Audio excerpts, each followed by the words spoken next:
a new...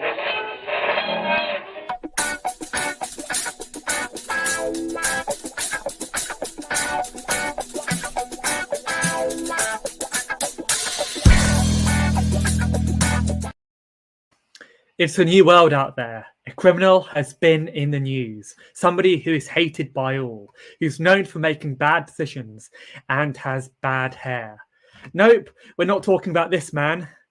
We're talking about Doug King and the fact that he's let go of Mark Robins. So, Rhys, first of all, before we go into the podcast properly, how many times have we had to pre-record this just because we're pre-recording and we always mess up whenever we do pre-record? I wish there was a way that we could get that all together and just have a massive sort of outtakes package. It would be worth its weight in gold. And also people won't know. That's the third different custom intro you've had now. I'm sort of, and take this in the right way. Really? Is that the fourth now? Is that the fourth? Our fourth, yeah. Because we weren't recording. We were like sat here for like 15 minutes going to the show like normal, thinking it was all going well, only to find out that I hadn't hit record. Well, I noticed, because again, people won't know that there's a little timer in the top left corner. So we sort of know how long we've been recording for, so we can sort of adjust from there if we need to sort of slow down or sort of go into more detail. I was looking at it going, that's been on the same time for a little while. Is that my internet playing up or are we paused? And it turns out we recorded for 10 minutes without actually pressing the record button. Welcome, guys. You know what to expect here. And we did have a brief outtake at the very beginning of the show because we realised that the software that we're using didn't put on the intro before we clicked record. So we might leave that in. We might not, but that is what we do here at the Football League Weekly. I'm not a professional. Rhys is probably a little more professional than I am in regards to the research that he does. But yeah, welcome to this evening's show. And before we do go live, just a quick shout out to Hugh from the PO4 podcast. He does absolutely brilliant content about Portsmouth. Go check him out. He will be on the show again one day. But due to unforeseen circumstances, he's had to pull out. So a shout out to him. He's an absolutely brilliant content creator, and I'd recommend checking out everything that he does, even the writing that he does at Pompey News now. So, Rhys, it's a little funny this week because we were live last Tuesday, and it's been just over a week since we've recorded. This is the first podcast that we've done in November. There's been some news, some massive news that we are going to get onto as well. But what have you made of everything happening across the EFL? Because we're not going to cover all the games as happened this week, but just so we get the opportunity to talk about it real briefly. What did you think about some of the games that have happened in the previous match days? I think we're seeing the reason why people like ourselves and people listening back to this, I think we're seeing the reason why that we love EFL football and why we prefer it to Europe's elite leagues, if you like. You look at how tight some of these divisions are. I mean, I know we talked about Portsmouth in detail last week, but you sort of look at Portsmouth and people saying they're sort of almost cut adrift, but 2 wins and they're out the bottom 3 and they're sort of rock bottom, they're cemented in. You look at how tight the likes of League Two, how tight that is towards the top of the division. You've got teams up there that really we didn't expect to be up there. We've got sort of almost fairy tale stories in Sunderland where they've not spent millions and millions of pounds on recruitment. They're not going to be in trouble with FFP, yet they're setting the standards in the Championship. They're doing things the correct way. And the team I'm always going to shout out for this season because I didn't expect them to be where they are in League Two at the moment. So the team I'm always going to give a shout out to is Walsall. I think they've been absolutely phenomenal so far. Nathan Lowe, I'm a huge fan of his, and he's a player that's going to go to the very top. So let's get on to the news because we will talk about some of our predictions later on in the show. So stay tuned. Coventry, as I alluded to by mocking their owner's really bad hair at the very beginning of the show, Coventry City Football Club have made the difficult decision, and I am reading off the statement here, to terminate the contract of Mark Robins as manager with immediate effect. So I don't think Mark Robins really needs to have a proper introduction here, because we all know what he's done at Coventry. He led them from League Two to the Championship.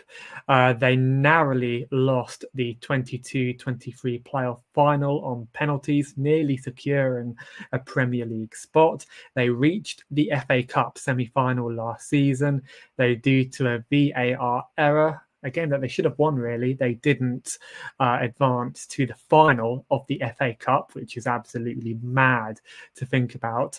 Mark Robins was the longest serving manager in the Championship, and he served across 2 terms, 2012 to 2013, and from March 2017 to present. And of course, he has been sacked. So I don't think there has ever been a sacking in recent years that has been as universally hated across the footballing community as this one has. So, Rhys, what do you make of Mark Robins being sacked? I know we briefly spoke about it at the top of the show, but it's absolutely ridiculous, isn't it?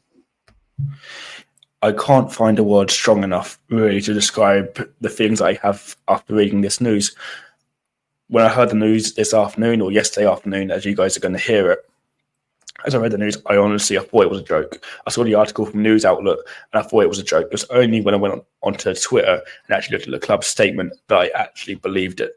It's a disgrace. It's an absolute travesty. Mark Robins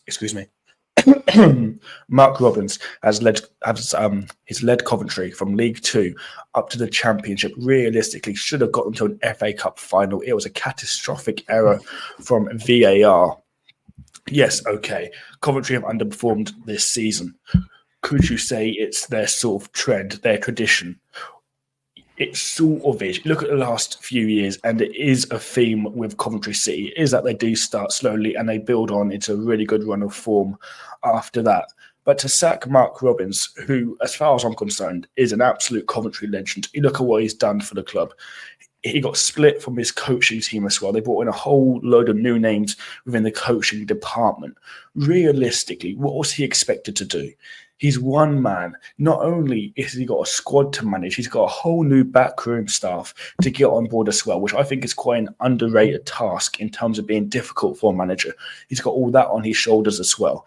And to sack him because of a poor start to the season, I think it's ridiculous.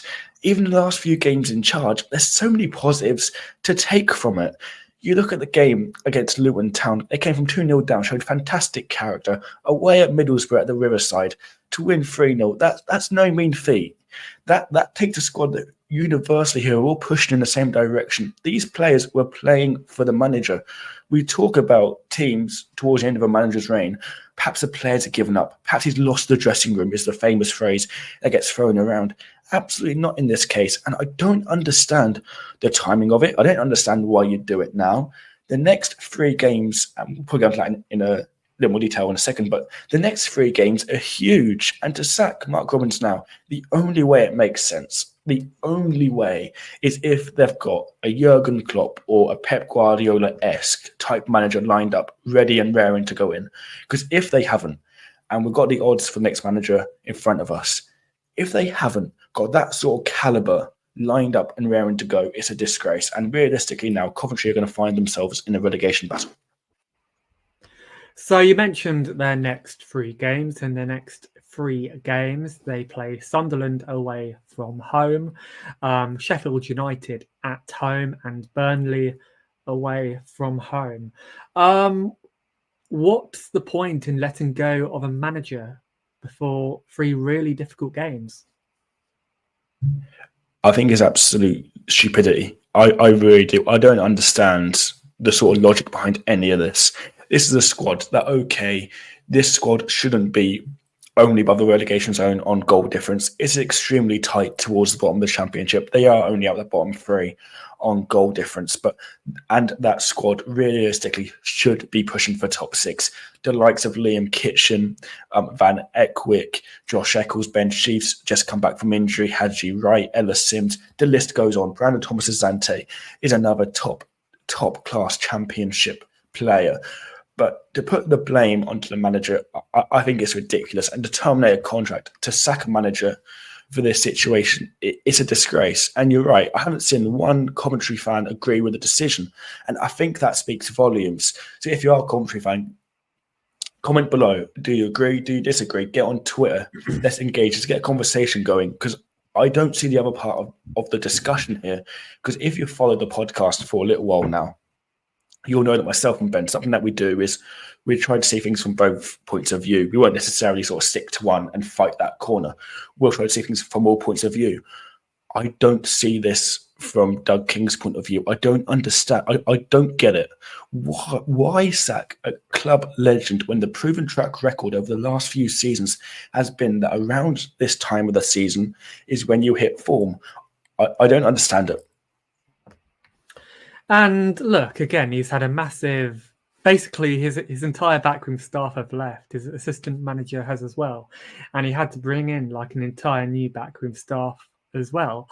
That is a bit like changing your entire squad halfway through a season. Like, it must be very difficult to work with new people at such short notice. So if you think about it that way, it isn't necessarily Mark Robbins' fault. You know, like the club is undergoing a change. And in the statement, because I didn't read through the statement, because one, I'd absolutely verbally slaughter it if I did, and two, because it was just a whole load of nonsense, really. Like in his statement, Doug King spoke about his ownership and ambitions, and he voiced strong desire for Coventry's success. He said his challenge was to consistently target for the upper end of the Championship and to reach the playoffs 3 out of every 5 years. He also emphasised recent investments in players in a level that hasn't been seen at Coventry in the last 20 years. And most damning of all, which I found absolutely baffling, really, and just kind of exposes Doug King as a clueless owner who made a very rash decision. He said he wanted to create a winning culture and realistic path towards promotion. As far as I'm aware, Coventry have made it to an FA Cup semi-final, which even teams like Liverpool and Chelsea haven't been able to do in the last couple of years. They got knocked out by Luton, an absolutely brilliant Luton side in the playoff finals a couple of years ago. Like, this Coventry side have made real strides in the last couple of years to be where they are now. And look, I always hate the term "be careful what you wish for," because back in 2017, Ipswich heard that phrase and we didn't like it. We couldn't stand the people that constantly said it. I'm not saying this towards Coventry fans, as they pretty much agree that it was a stupid decision to let go of him. But Doug King, be careful what you wish for. There you go. I have to get that image back up because look at his stupid hair. But anyway, let's quickly look at the managerial odds. Rhys, you have the odds for the next manager on you. Who are they? And of course, before we do go on to them, be gamble aware. First thing I want to sort of pick up from what you were just saying there, he wants to install a winning culture. The last 4 games, they've only lost 1 and they've won 2. That to me is an unbeaten winning culture with a comeback. Exactly. And that comeback against Luton. I can't fathom it. They're 6th in terms of goals scored. They're scoring goals. They're not conceding many. Okay, the home form could be improved. I've been extremely picky. I don't understand it. And before we get on to another rant, let's be gamble aware. Let's look at the next odds for the manager job. This shocks me. I'll be honest. This shocks me. When we were researching this in the lobby before we started pre-recording, I had to refresh my screen. I didn't quite believe what I was seeing. Frank Lampard is 4-1 for the vacancy. Lee Carsley is 5-1 for the vacancy. Liam Rossini 10-1. David Fagner 12-1.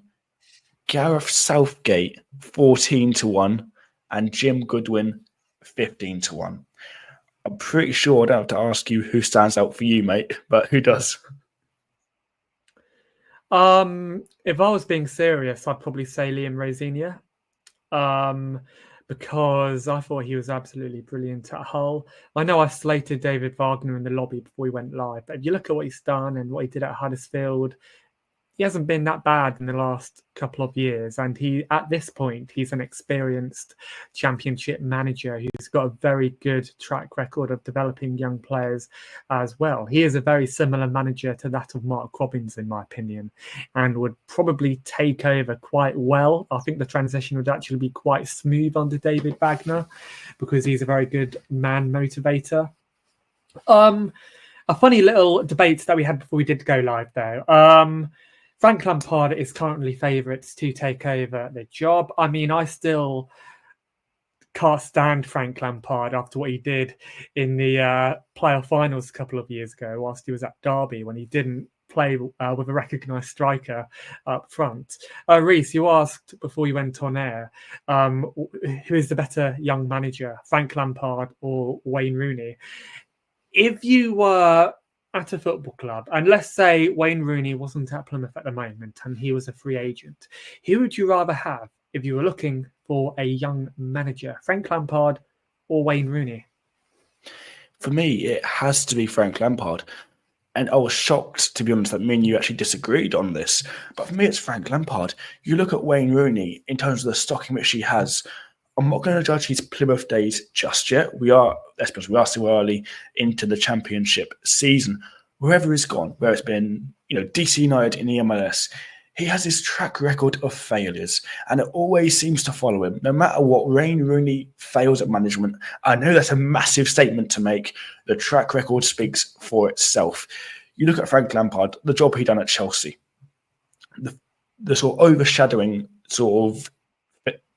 overshadowing theme at Chelsea was the transfer ban. He couldn't bring in whatever players he wanted to bring in. He had to develop in-house, and that ability to work with youth players at Chelsea is something that we really shouldn't underestimate. The likes of Rhys James, fantastic right back, probably the best right back in the Premier League when he is fit. Mark Gahey, who has now moved on to Crystal Palace. You look at Mason Mount, who of course now is at Manchester United, but at the time was regarded as the next big thing within English football. He was regarded really highly. You look at like Armando Broja, who was there at the time, Billy Gilmore. I haven't heard much sort of from his way, but he was a really high-rated young central midfield player as well. He got the best out of all these young players under a transfer ban. So for me, I'm not saying that Frank Lampard should go back to Chelsea, and I'm not saying he'd be an instant success. For me, he has to drop into the Championship. He has to build his stock up, which is what Wayne Rooney is doing at the moment, and he's doing a good job at that. So Lampard has to do the same thing. He also has to build his stock up within the Championship. But for me, if you're asking me straight out, would you rather have Frank Lampard or Wayne Rooney? The answer is clear. It's Frank Lampard.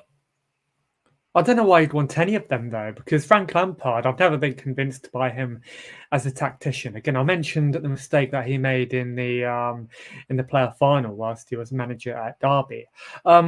Whether he's been at Everton or I don't know who else he's managed really besides Everton, Chelsea, he's never really done that well. And that may sound quite a harsh thing to say, especially given the circumstances regarding both of those jobs, where Everton, obviously, the ownership wasn't great when he was there. When he was at Chelsea, they were kind of like going through the transition from Abramovich to Todd Boehly. But I don't know, I just think even if you put those circumstances aside 1 minute, I just don't think he's really the guy who they should be looking at the moment. Because if you sack Mark Robins, you should really be looking at a manager who can get you instant results. Because then why else would you sack Mark Robins? Because, he's still a brilliant manager who obviously has done absolutely tremendous stuff for the club. Don't bring in another manager who is basically going to cause you to press the reset button, because if you bring in a manager like Frank Lampard, then you're starting from scratch all over again. A young manager who will take time to embed his own different philosophy, his own different way of playing, of thinking.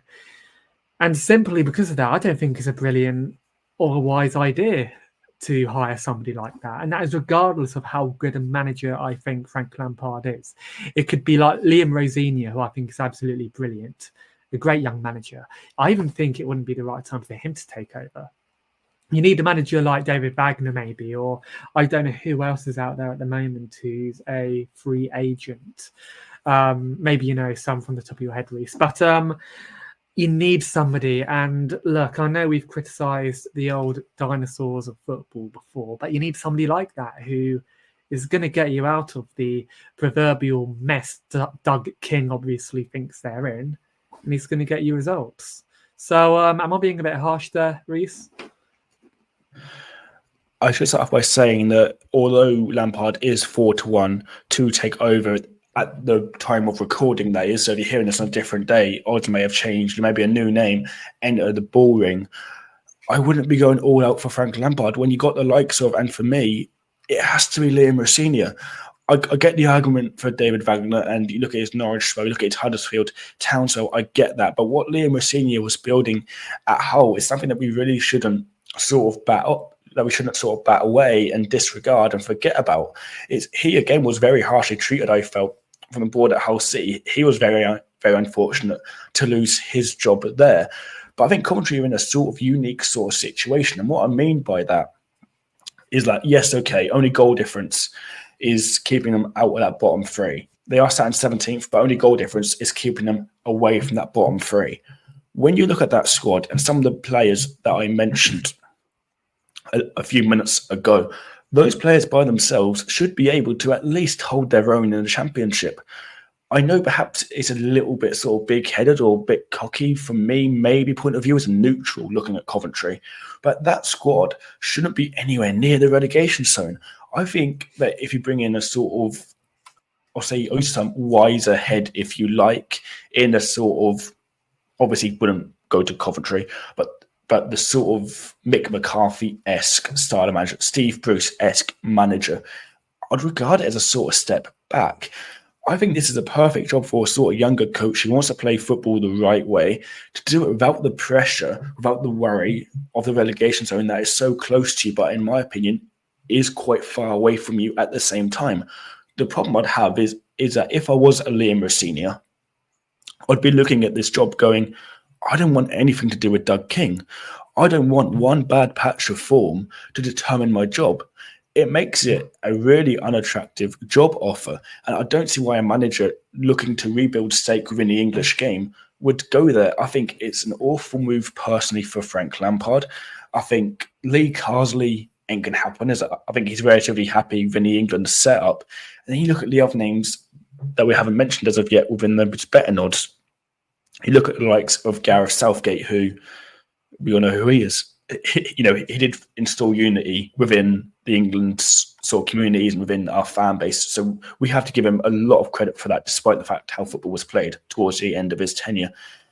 And the last name I actually had to Google. I'll be honest, I actually had to do a very, very quick Google search. I didn't recognise the name. The name is Jim Goodwin. He's currently coached at Dundee United within the Scottish leagues, and he's sort of managed within the Scottish Premiership, Championship, and League One up there. And I'm sort of thinking, and Ben, tell me if I'm being too harsh here, mate. I'm thinking, if you're letting go of Mark Robbins, who I said before is a club legend, and you're looking at Jim Goodwin, who, with huge respect, of course, I say this with respect, who has managed purely in the Scottish leagues, not accomplished loads already within his managerial career, that's a backward step. It is, and I don't know why you wouldn't go for the Aberdeen manager who has got Aberdeen in second at the moment, I think. I know the guy who, because I've never heard of him, I can't even remember his name sat here right now, but I do know for a fact that the club he's at the moment, Dundee, they're fourth at the moment. I don't think it's the right time to start a new project. And talking about new projects, because we are going to move along now to another managerial sacking. Let's talk about Paul Hurst as well, Rhys, because Paul Hurst, I'm not sure whether the Shrewsbury owners necessarily envisioned a project when he took over, because he's been there before and he is a tried and tested face there. But they have sacked him, and I am going to briefly, without hopefully messing up, read the statement that Shrewsbury put out.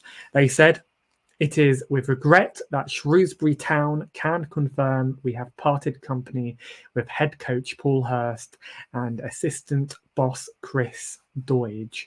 This decision was made following an emergency board meeting held this morning. Paul and Chris returned to the Crowd Meadow in January this year and were instrumental in keeping the club in League One last season. However, after a run that has seen us win just 2 of our 19 games this season, a win rate of 10.5%, the board feels a change is needed. And they also put a thank you for Paul Hurst and Chris Doidge. And then they, which I find quite funny, they wrote 2 sentences about how disappointed they are and how he's done at Crowd Meadow. Let's leave our thoughts of Paul Hurst and Deputy Doidge aside for 1 minute. I didn't like that statement. I thought it sounded really condescending. I thought it was really unnecessary how they just kind of like put down the fact they had only won 10.5% of his games since returning. If you were Paul Hurst, would you feel a little bit hard done by simply by that statement? Simply by the statement, I'd feel incredibly hard done by. I think from the Shrewsbury sort of board, from the ownership point of view, bringing Paul Hurst back to the club would have been a sort of, and I've explained it before on the podcast, would have been a sort of fairy tale appointment. You bring in your main man back home who's had success with you in the past. He's going to come in riding his horse. He's going to take this club. He's going to promote it into something absolutely fantastic. Unfortunately, football doesn't work like that. And how many times are we going to say this about owners? Second spell, he was only there for 9 months. What realistically can you do in that space of time? You're not going to be able to transform a club within 9 months. You cannot expect miracles. I know he's been there before, and I can hear people shouting at me saying he should already know the club. The club's changed within that time. There's different players. There's different staff members. The culture of the club could have changed that we perhaps don't see as outsiders looking in. And to put in stupid statistics, like he's only won 10.2% of games, that's a huge slap in the face. That's a ridiculous thing to say. Okay, the start of the season hasn't been ideal from a far stretch, but this is a manager who's brought you success in the past, and to disregard him like that, I'd feel horrific if I was Paul Hurst. And it's interesting because I have been looking at a few Shrewsbury fan forums before we did go on to the air. And Hurst still remains quite a popular figure among Shrewsbury fans, with many viewing him as a scapegoat for larger issues. And Shrewsbury has seen 8 managers in the last 10 seasons, with ongoing struggles to find stability since Steve Cotterill's departure in 2023. I think a lot of fans put a lot of the responsibility down to poor ownership. And club chairman Roland, I can't pronounce his surname. I'll give it a go. Roland, I'm going to put his name in the chat, Rhys. Can you pronounce it? As we quickly divulge a minute from the real hot topic. How do you say that name? Oh, I mean, it's Roland. Roland, there you go. We're just going to call him Roland. But what I was trying to say Kevin about E. Roland... We have him, and we have Roland W. I'm going to call him Roland W. Because he's not popular at Shrewsbury, so I assume he doesn't deserve too much respect. But I think a lot of fans see Roland W's decision to rehiring Paul Hurst as quite a bizarre decision, really, as he was primarily the decision maker for the appointment. But look, they had a massive summer rebuild that Roland W kind of like oversaw as well, because Paul Hurst is the head coach. He isn't the manager. He doesn't oversee all the transfers that happens at Shrewsbury. And he led a summer rebuild, releasing 8 first-team players to reshape the squad, although the new squad has simply struggled with momentum and have struggled to find anything. And I think because I'm in two minds about Paul Hurst because, for starters, I'm not a big fan of him as a manager simply because of how he and Chris Doidge conducted themselves when they were at Ipswich. Chris Doidge was more of a problem than Paul Hurst, but Paul Hurst allowed it to happen. But if I kind of like take away my dislike for Paul Hurst and the fact that I don't think he's done well at all in the last couple of years, previously at Shrewsbury, he's taken them to Wembley twice, and that was at his first stint at the club. Roland W. was the guy who rehired him, and he was very enthusiastic about rehiring, and then it doesn't work out. He doesn't give him time with an entirely new squad, and he posts that statement up, and it's kind of a slap in the face to Paul Hurst. So, Rhys, I've talked myself into being really sympathetic towards Paul Hurst. How do you feel about it, though? Because, again, we both weren't talking very highly about him in the lobby before we went on air. So do you still feel that way about him, or can you kind of like see it from both ways? It's crazy how an opinion can change when you put in certain factors towards it. I found myself fighting Paul Hurst's corner, which is something I wouldn't have said an hour ago in a lobby. It's really kind of strange because I think a lot of people looking in don't really understand how a manager role and a head coach role are fundamentally extremely different roles. Your head coach, you're on the field, you're doing the tactics, you're picking the lineup. A manager is managing the whole club. And that's what Paul Hurst does really, really well. Within this role, he was under director of football Mickey Moore. He wasn't a standalone manager. He was simply the tactician.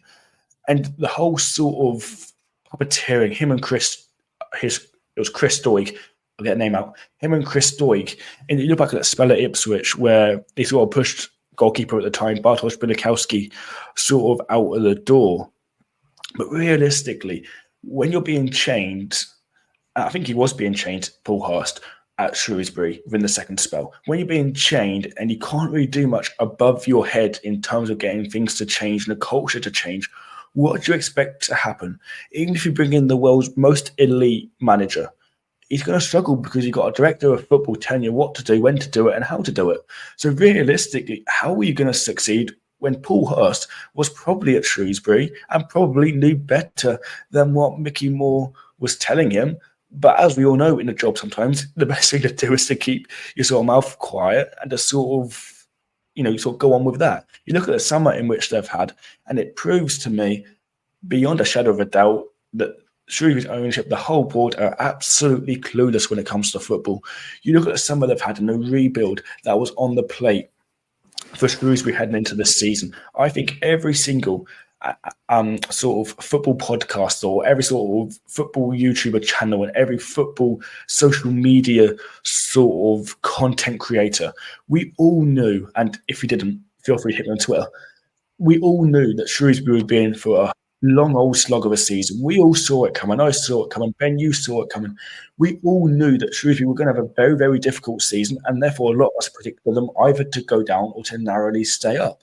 So what realistically is the aim at Shrewsbury? Did they think, we can release almost 10 first-team players, bring in a whole new squad, and we'll be winning this league? That's not how football works. That's how Football Manager works.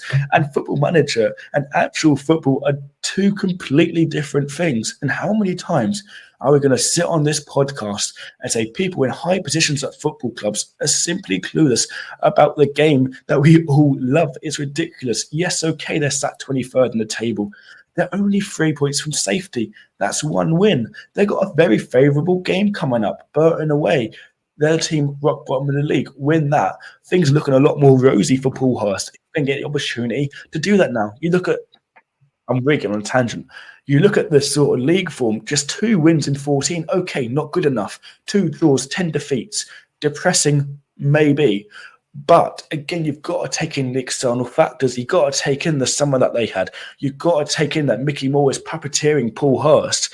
And then Chris Doig is doing what Paul Hurst wants. And I don't understand this sort of sacking. I don't get it. Okay, home form, 23rd in the league. That needs to be a hell of a lot better if you're going to survive in League One. But what do they actually expect them to do? You look at recent form.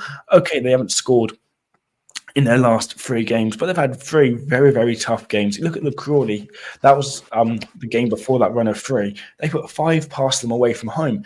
This is a squad that I genuinely believe, under the right sort of manager, and it has to be a manager, not a head coach. I believe under the right manager, won't necessarily go storm this league, won't get a top half finish, but realistically would survive from relegation under the right management, under the right structures in place higher up. But that's been robbed now. That's been robbed from the fans because of some absolute naiveness, some absolute stupidity, and an absolute lack of football knowledge. If you're going to sort of have a summer of this extent, you must give a manager time. If you're taking out 8 first-team players and you're replacing them all, realistically, to get a new ideology passed through, to get them playing the way you want them to, you're realistically looking at 1 to 2 seasons, aren't you? To get that sort of team playing the way you want it to figure out your best 11, you're looking at 1 to 2 seasons. Oh, okay. You don't get that time in football. Totally agree with that. You don't get time to build in football. You have to sort of live in the present. 100% I agree.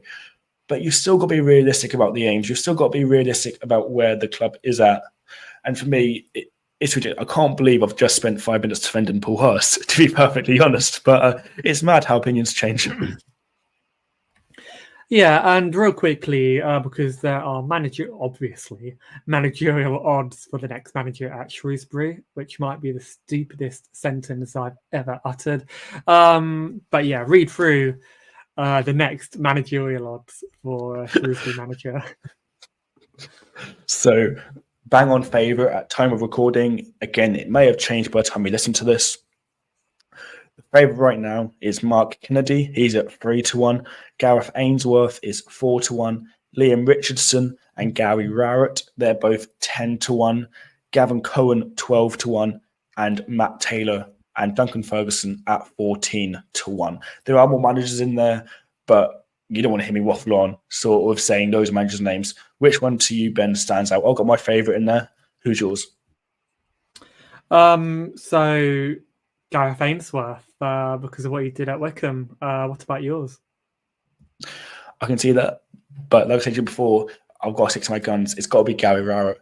I think, okay, it's not going to be the most sort of pretty ticky-tacker Man City-esque football you're ever going to see in your life, but it's effective.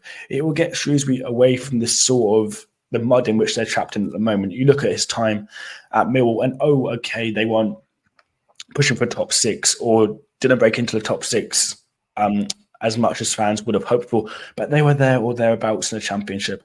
This is a club in League One.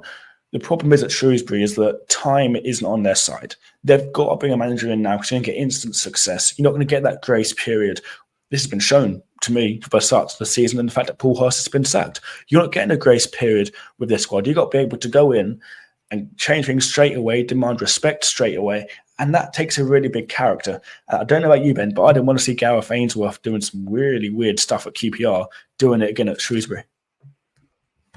I wish I had that video. I'm gonna have to try and bring it out soon of him like doing the I don't know what you call it, like island dance with his QPR players. That was absolutely ridiculous. But moving on, because I think you've successfully spoken me out of wanting Gareth Ainsworth as new manager. We have a new segment coming up, and we've also made a fancy, if you are watching on YouTube, a fancy intro for it as well, which I haven't even got ready. I found it. Here it is.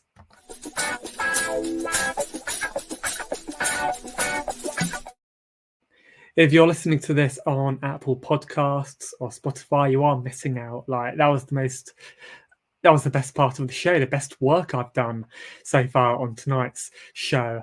Okay, we have our predictions because we formatted this show slightly differently. And what we're going to do is we are going to list through 4 things. The EFL banker, so the team we think will definitely win this weekend. The EFL long shot, so basically EFL underdog this weekend. The EFL team to score 2, so a team in the EFL that will definitely score 2 goals, and EFL scorer as well.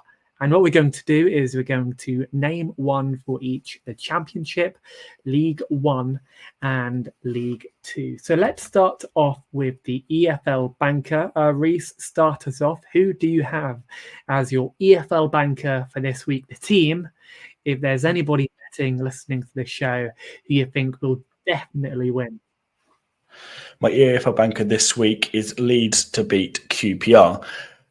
Forget Leeds' last result. Forget the midweek loss to Millwall. Before that, Leeds are unbeaten in their last 8. Really starting to look the real deal. Really sort of strutting their stuff, pushing towards the sort of top 2 within the Championship. And if it weren't for Sunderland absolutely flying, I think Leeds would be higher up than realistically what they are right now. And perhaps there's some sympathy towards Leeds because no matter how good they seem to start or get into their rhythm, there's always one team above them sort of setting the pace. And they're facing a QPR side who realistically find themselves in a bit of a weird position with sort of Marty Cifuentes, aren't really getting results their way, and it isn't quite clicking for them. For me, my banker this week is Leeds to beat QPR. Yeah, and I think you're spot on there because I've had 2. I picked that one, and I also picked Sunderland to beat Coventry. Sunderland are wanting a response after their disappointing draw last time out against Preston, and of course last weekend's draw against QPR.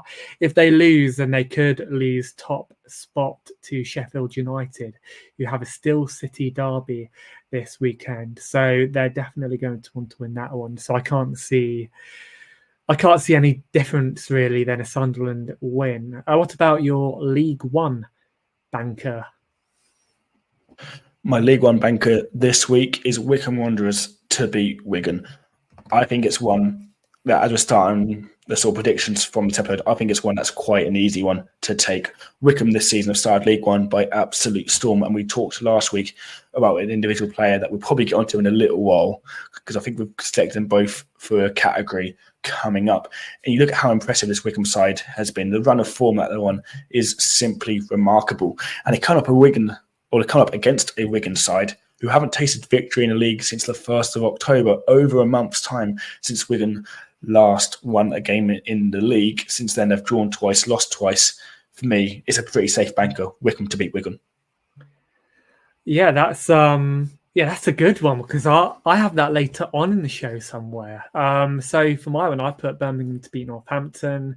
Northampton have found it really difficult as of late under John Brady, and I'm not sure how much credit he has left in the bank, especially after their loss last weekend against Kettering, as well as the game before where Tyler Roberts got sent off in a loss against Lincoln.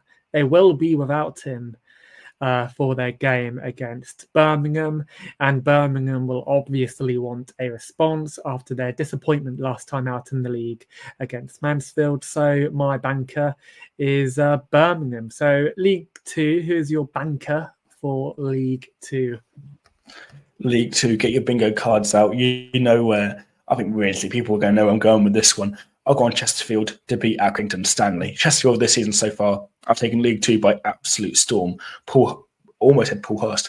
Paul Cooks and then find themselves in 6th place in the table and have only lost twice this season, scoring the most goals with 28. Whereas you look at Accrington Stanley, you look at the mess and realistically in which they are in this season. Okay, they're starting to pick up form now. They're looking a little bit better than what they were. But Chesterfield, with that goal record, I think are simply going to be too much. Chesterfield to beat Accrington. And for me, I've picked Harrogate to beat Morecambe. Look, Morecambe are winless in their last 5 games. Derek Adams' side aren't quite as bad as they were last time we discussed them. But look, Harrogate are also struggling. And given how Harrogate have had back-to-back losses, they aren't going to take this Morecambe side lightly. So in my opinion, this is a must-win really for Harrogate. They're 17th at the moment in the league. Morecambe are still rock bottom. That is my banker for Harrogate to beat Morecambe. So we have our long shots as well. So basically our EFL underdogs. So for your championship long shot, who do you have?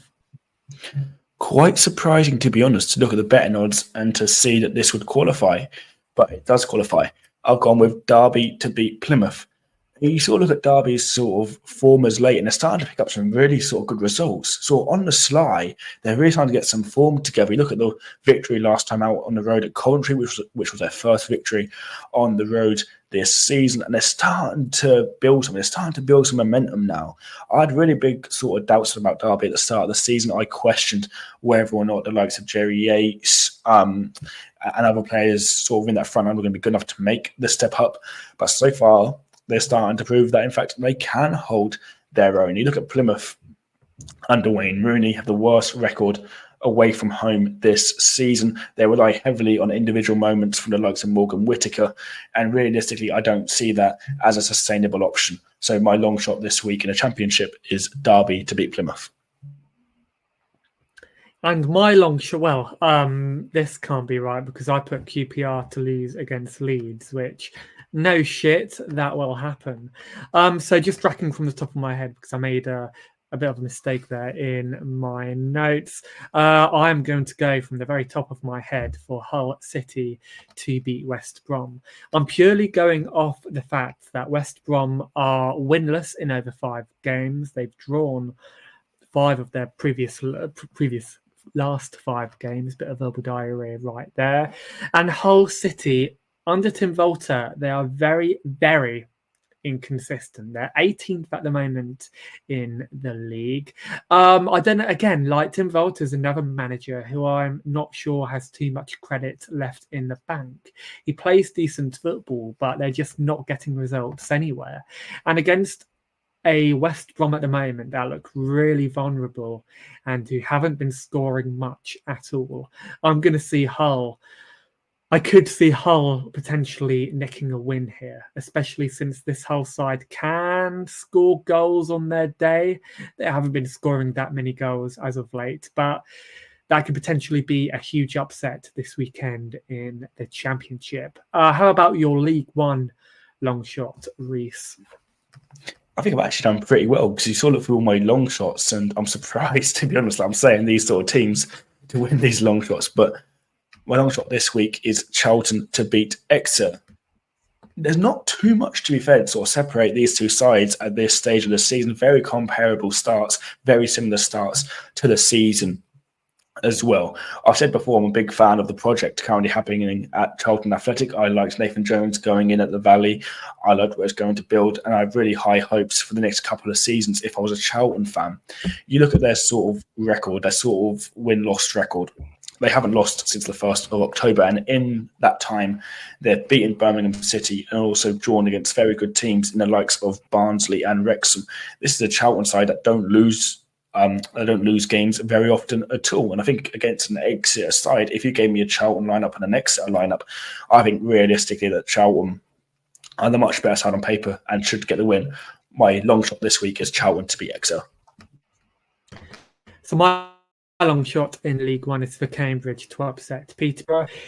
If we're going to include Cambridge's 2 recent cup games, then they've won their last 5 games. They beat Woking in a surprisingly even game in the FA Cup last Saturday, and of course they had an EFL Cup game in midweek, and they've also beaten all the teams around them in their last 3 league games as well, including Wigan, Stevenage and Burton Albion. Shane Lavery could be back for Cambridge in that game as well. He's been out for a long time with a hamstring injury, but I doubt he'll start. And Sully Kaikai is also back to scoring. He is a player, a winger who I've rated since his time at QPR. So given the form that they're in and how Gary Monk has gotten them playing recently, Cambridge are my League One long shot. So how about your League Two long shot, Rhys? I think we may need to rename long shot perhaps to underdog because, again, surprised to see, to be honest, that the odds are in my favour for this one. I'll go on Notts County to beat Doncaster. Now, again, you look at against third in the league is always going to be an entertaining game. There's going to be loads of goals within this one, and it's probably my pick as sort of game within the EFL really to keep an eye on. It's a very tough game to call, and perhaps that's the reason behind the odds being quite high on either side. You look at a key player for Notts County so far, and I'm going to absolutely butcher this, Alassane Yatta, with 9 goals so far in 12 appearances in all competitions, is a key element as to why they've started the season so well. If you then mix his sort of form with the likes of McGoldrick, Atusareya, and Giovanni Brown, this is a side that on their day, I firmly believe this Notts County side can beat any team within League Two and probably are the best outfit on paper within this league. So my long shot this week is Notts County to beat Doncaster Rovers. And yes, I have the exact same. I have the exact same as you actually. So I'm not going to go into too much detail about mine right there, as we both have the same answer. But for player to score in the Championship, who do you have? I hope I get forgiven, and I know I'm wearing an Ipswich Town shirt. Hear me out. The player I've gone to score this week is Borja Sainz of Norwich City. This is a player that has shown. See, I told you I'd be neutral. This is a player who has shown. Get off. I knew this was coming. I can be neutral. Who said I wasn't neutral on this show? He's a player who's shown that he's the man. When Norwich needs someone to step up and to produce a bit of magic in vital times, he's shown he is that player. You look at the goal against Middlesbrough, which helped them go on to get the 3-all draw at Carrow Road. That's something that really should be taken away. That's a fantastic strike. You look at their form at home of the calendar year, unbeaten at home. A lot of that goes down to Borja Sainz and what he does within that midfield and the moments of magic that he is capable of. He is, of course, the league's top goal scorer with 11 efforts on call it as well. And you sort of talk about Norwich against Bristol City in a bit more detail. That has all the sort of ingredients for a really good game as well. So my player to score this week is Borja Sainz. Let's be having you! Come on! Why is that saved? I find it so funny. It's like my favourite ever football meme. So perfect opportunity to use it for like the third show in a row. Getting back to being serious.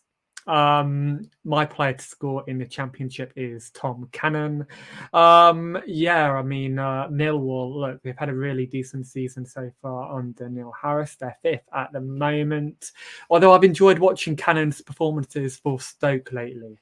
And he has scored in his last 2 games. So I can see him, because Millwall, they're good defensively, but they don't score a lot, which doesn't really matter, but I can simply see Tom Cannon scoring against them. So for League One, I think we both have the same player, but who is your player to score in League One? So my player to score in League One is Richard Kone. It comes to absolutely no surprise, I'm sure, because if you've heard us talk about Wickham in the last show, a big segment of the talk about Wickham was about this individual player. Not only has he been fantastic and his whole career is still ahead of him, you look at the journey in which he's been on as well, and it's been nothing short of sensational. He's taken League One so far this season by storm, 8 goals in 13.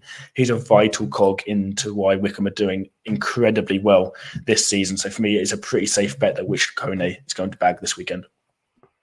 Yeah, and I have the same pick as well. They literally plucked him from non-league. And I'm not talking about the Vanarama South or Vanarama National League, like the normal one.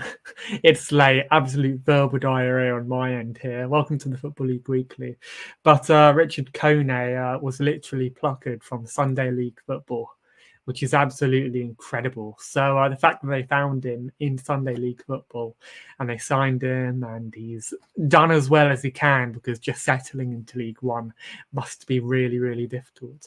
I think he's tremendous, and I think he'll definitely score this weekend. And again, I will go as far to say that he would definitely score. So how about League Two? Who did you pick for League Two? And I think our answers might be the same again. So do we create something where we go 3, 2, 1 and then say? Okay, yeah. 3, 2, 1. Andy Cook. Andy Cook. Oh, there yeah, I was a bit late. Yeah, we both got the same thing. So take it away. Why do we both love Yeah. Andy Cook?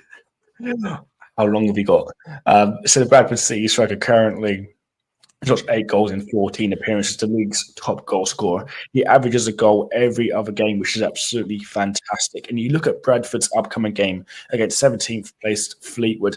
That's a fantastic opportunity for a striker against a side who are going to be low in confidence, low in form. It's a really good opportunity to continue that run of scoring goals.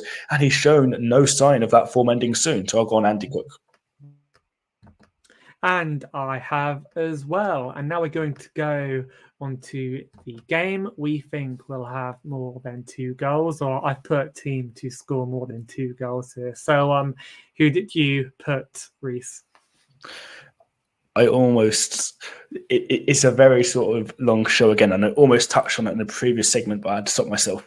My game with over 2 goals this weekend is Norwich City against Bristol City, for one really obvious reason. No, I promise you I am an Ipswich fan.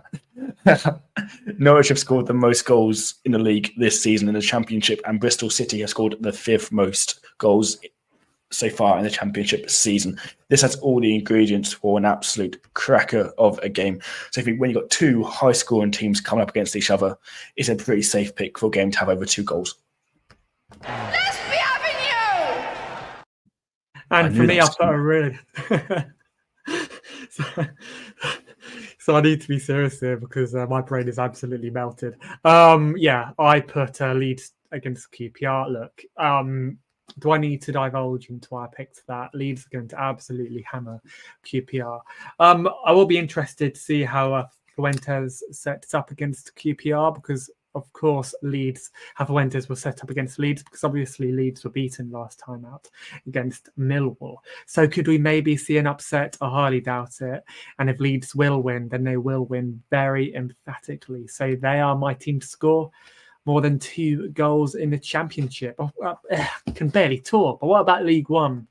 Save me from myself, Rhys. What about League One? Who did you pick for League One? So a game in League One to have over 2 goals in it is Birmingham City against Mansfield. I think this is a pretty safe pick for a game to have over 2.5 goals in it. The reason why I've gone for this is that Birmingham have this sort of theme this season of conceding the first goal and then having to sort of come out and play more expansive football, often then winning the game 3 or 4 goals to 1. They're the 3rd highest scorers in the league with 23. They're averaging Birmingham scoring of 2 per game, but they're also averaging conceding 1 per game as well. So realistically, it's an average scorer for Birmingham City so far this season of 2-1, which absolutely smashes the criteria. To be honest, if you're out of a prediction on this game, I'd probably think that Mansfield are going to open the scoring here because, again, Birmingham do start incredibly slow. And if that does happen, again, Birmingham will then come out and will then start to play more. It's almost like they need that sort of wake-up call with Birmingham City side. But my game to have over 2 goals in it is Birmingham against Mansfield. And mine, and look, I know we've been speaking about Wickham all show, really, or like most of the prediction segment of the show, but I'm going to have to go for Wickham's game away at Wigan. They've been consistently scoring this season, Wickham have, and they've scored 17 goals in their last 5 games in all competitions, and they average kind of like 2.4 goals per game, which is absolutely incredible. So they are my pick for League One. And finally, League Two. Who do you have for League Two? I have a bit of an underdog. I don't think we'll match on this one. My game in League Two is, as I then almost throw my guts up, my game in League Two is Gillingham against Port Vale. Now, Port Vale have scored 3 goals in 2 of the last 3 league games. So they are a side very capable of scoring. But on the flip side to that, Gillingham have only scored 3 times since the start of October. They're not a team at the moment that are very expansive. They're not a team at the moment who are scoring loads of goals, but they are at home in this fixture. They are just 2 points outside the playoffs. They're playing top of the league, Port Vale. They're going to be up for this, and all bad runs have to come to an end. So I've gone Gillingham v Port Vale to have over 2 goals. Perfect. And for my one, I've gone for Chesterfield, who have been the entertainers of the league so far this season in League Two. And they face an Atkinson side who have found a bit of form. But given how potent Chesterfield have been in front of goal, I can see them scoring quite a few. So that is my pick. And again, should we ever release the the outtake package for this show, you guys are in for a real treat. But that is the end of the show, and real quickly, I'm going to do the plugs. First of all, though, Rhys, where can people find you on social media?